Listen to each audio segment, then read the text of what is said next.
So let's talk about the difference in socket.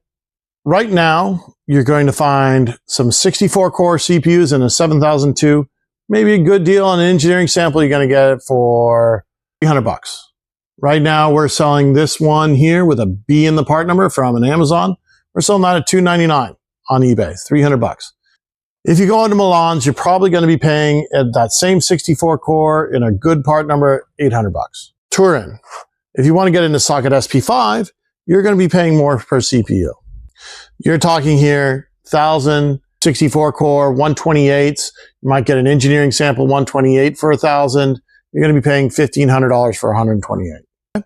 So if your class is, I'm trying to build a server and I'm looking for it, your base cost is going to be maybe around $500 for a motherboard here in P3.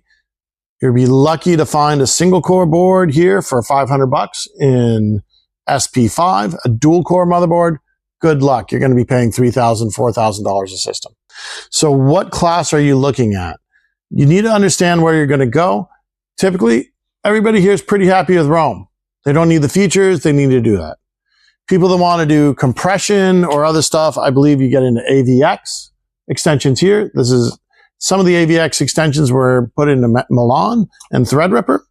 When you got into Zen 3, when you want to go into Zen 4, you get AVX 512, which is really important for AI and compression and large matrices, working back and forth with that.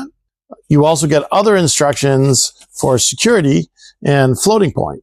So this is bfloat 16 as well instructions, which is 16-digit floats. So that helps again in doing some of your floating point operations that you might want to be offloaded to.